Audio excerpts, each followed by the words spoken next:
முதல் வினா, metro rail மற்றும் மாநகர பேருந்துகளில் ஒரு ஸ்மார்ட் அட்டையை பயன்படுத்தி பயணிக்கும் திட்டம் எது? விடை, சிங்கார சென்னை பயண அட்டை திட்டம். சிங்கார சென்னை பயண அட்டை திட்டம் முதலில் 2023 துவங்கப்பட்டது. இந்த திட்டத்தை துவங்கி வைத்தவர் போக்குவரத்து துறை அமைச்சரான சிவசங்கர்.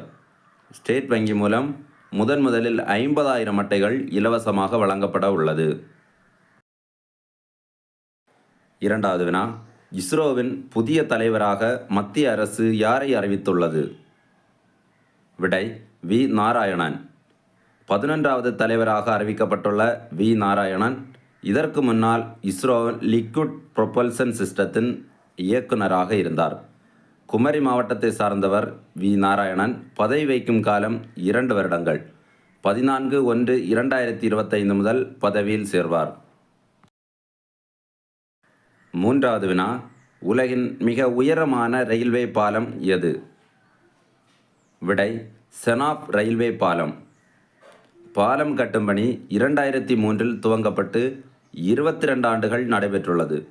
இது செனாப் ஆற்றின் குறுக்கே கட்டப்பட்டுள்ளது. ஈவில் கோபுரத்தின் உயரம் 330 மீட்டர் மற்றும் செனாப் பாலத்தின் உயரம் 359 மீட்டர். ஈஃபில் கோபுரத்தை விட உயரமானது. இந்திய ரயில்வே வரலாற்றில் காஷ்மீர் பள்ளத்தாக்கு ரயில் மூலம் இணைக்கப்படுவது இதுவே முதல் முறை. நான்காவது வினா, 2024 ஆண்டின் பெருந்தலைவர் காமராஜர் விருது யாருக்கு வழங்கப்பட உள்ளது? விடை, கே.வி. தங்கபாலு. பெருந்தலைவர் காமராஜர் விருது 2003 முதல் வழங்கப்பட்டு வருகிறது. இதுவரை 18 பேருக்கு வழங்கப்பட்டுள்ளது. விருது தொகையாக 2 லட்சம் மற்றும் 1 சவரன் தங்கப்பதக்கமும் திருவள்ளுவர் திருநாளான 15/1/2005 முதலமைச்சரால் வழங்கப்பட உள்ளது. ஐந்தாவது வினா, தமிழகத்தில் மொத்தம் எத்தனை கோடி வாக்காளர்கள் உள்ளனர்? விடை, 6.36 கோடி வாக்காளர்கள் உள்ளனர். ஆறாவது வினா, வறுமையை முற்றிலுமாக ஒழிக்க தமிழக முதலமைச்சரால் துவங்கப்படும் திட்டம் எது? விடை, முதலமைச்சரின் தாயுமானவர் திட்டம்.